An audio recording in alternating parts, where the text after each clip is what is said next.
Jira jirtu kabajamtoonni maatiiwwan lammii shootuu ani lammiidha lammii shootuu birraati har'a namoota Amaariffaa barreessuu barbaadaniif viidiyoo bareedduu kana qabadhee isinii dhiyaadheera haga dhuma viidiyoo kanaatti nu hordofaa jechuun affeerraa kiyya. Akkuma beekamu Amaariffaa barreessuuf yookiin qubee Amaariffaa barreessuuf sooftiweerota kanneen akka PowerGizii fayyadamuu dandeenya. PowerGizii buusnee divaayizii keenya yookiin kompiitara keenya irratti feenee fayyadamuu dandeenya. Garuu har'a ani otoo sooftiweerii tokko illee hin barbaadin sooftiweerii tokko malee akkamittiin akka Amaariffa kana barreessinu sin agarsiisachuudha. Kana gochuuf jalqaba maal gochuu qabdu as dhuftaniiti start irra dhuftu start yookiin mallattoo window kana bira dhuftaniiti maal jettanii search gootu setting jettanii search gootu kunoo dhufeera ishtigant okay jettu sanaan booda kunoo bakka search kana dhuftanii maal gootu asitti maal jettanii search gootu add language jettanii search gootu add language jettanii search gootu kunoo add language to this device kan jedhu jira ishee filattu gaafa ishee filattan kunoo setting kana isiniif baasa kunoo add language kan jettu jirti bakka kana kunoo amma kan arginu afaan Ingiliffaa bichaa jira United States Ingiliffaa jira kan jalqaba yeroo operating system yookiin window kun fe'ame duuka fe'amedha haarawaa dabaluu barbaanne kunoos kan dhufnee add language jennaa jechuudha. Sanaan boodas dhuftanii Amaariffin jira kunoo afaan Arabaan jira afaan baay'eetu as keessa jira afaan addunyaa kana afaan baay'eetu as keessa jira afaanota isin barreessuu dandeessan yookiin dubbisuu dandeessan asirraati add godhattanii itti fayyadamuu dandeessu. Afaan kanneen kana qofallee miti afaan Oromollee hin jira fakkeenyaaf afaan Oromoo search goone afaan Oromoo toonne afaan kunoo afaan jettanii gaafa search gootan afaan Oromoo kan jedhu jira kanaaf afaan Oromoo kanallee add gootanii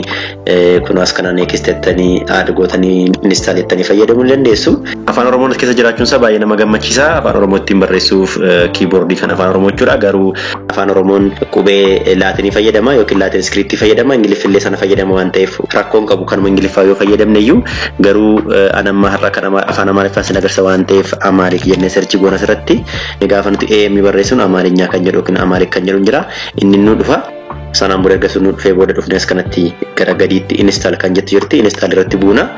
sanaan booda kunoo maal godhachuudha afaan Amaariffaa kunoo jala kanatti nuuf dabalee jechuudha. Afaan biraallee afaan barbaadan dabaluu barbaadan illee kunoo asuma dhuftaniiti afaan barbaadan sana search gootanii yookiin asiin gad harkistanii afaan barbaadan sana filattanii add gochuu ni dandeessu jechuudha. Sanaan booda erga afaan kan add gootanii add ta'uu dhabuusaa check gochuuf akkam gootu kunoo asirraan karaa mirgaa kunoo ENG kan jettu English kan jettu kana irratti okay gaafa jettanii kunoo filannoon afaan Amaariffaas jiraachuu qaba jechuudha. Kunoos kana afaan Amaariffaa Amaarik kan jedhu jira sanaan booda Amaariffaan barreessuu barbaadan kunoo ishee kanarra filattu ishee kanarra keessu kunoo eetu jira amma yoo Ingiliffaan barreessuu barbaadan yookiin immoo keyboardii laatiniitii yoo barreessuu barbaadan immoo ishee kana filattu jechuudha. Mee nootipaaddii banadheetaniini nootipaaddii irratti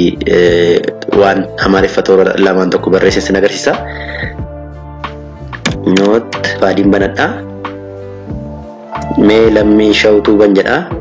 Laatiniin barreessaa jira yookiin qubeetiin barreessaa jira amma immoo akka Amaariffaatiin barreessuuf maal goona jechuudha. Kunoos kan dhuftaniiti ENG kan jettu sana dhuftanii Amaariffa irra keewwattu jechuudha. Sanaan booda maal gootu mee lammii shawtuu kan jedhu kana mee jijjiiran barreessame yoo dogoggoree natti kolfiina hordoftoonni kiyya anillee agas mara miti afaan Amaariffaa kanarratti lammii shaw jedheen barreessaa lammii shaw barreessuuf eegamma jalqaba laan barreessaa laa barreessuuf LA barreessaa jechuudha. MI jedheen barreessaa mii ta'a shaw kan ammoo S yoo barreessine seeshee kana barreessa waan ta'eef shaa barreessuun barbaade waan ta'eef ani keyboardii keessan irraati shiftii qabdanii sanaan booda S barreessitu jechuudha. Sanaan booda shiftii gadhiistaniitu bira dabaltu shaw ta'a jechuudha. Kuno shaw kuno lammii shaw akkatti barreessitu sanaan booda tube jechuun barbaade immoo TUB akkanatti fakkaata dogoggoruu baadhee waan feetan waan barreessuu feetan akkanatti barreeffachuu dandeessu jechuudha. Haaluma salphaatiin immoo as dhuftanii filachuurraa Ingiliffaaf yookiin immoo keyboardii kan laatinii fi kan Amaariffaa kana haaluma salphaatiin jijjiiruuf immoo maal gootu ishee kana mallattoo ishee kana yookiin immoo mallattoo start yookiin immoo mallattoo window qabdanii sanaan booda immoo keyboardii keessan irraati space yoo tuqxanii kun akkatti sin filachiisa jechuudha. Haala kanaan akkattiin shortcut kanallee fayyadamuu dandeessu. Yoo irraa balleessuu barbaadan immoo yoo keyboardii kana hin barbaadu jettanii irraa balleessuu feetan immoo maal gootu as dhuftaniiti bakkuma duraa sana start irra dhuftaniiti setting jettanii search gootu sanaan booda setting gaafa search gootanii kunoo language jettanii search gootu sanaan booda kunoo as kan dhuftaniiti Amaarikkan jettu kanatti buutaniiti sanaan booda maal gootu jechuudha remove jettu jechuudha haala kanaan akka itti remove gochuu dandeessu akka silaa sana dhufnee as kana barbaanne kan Ingiliffaa malee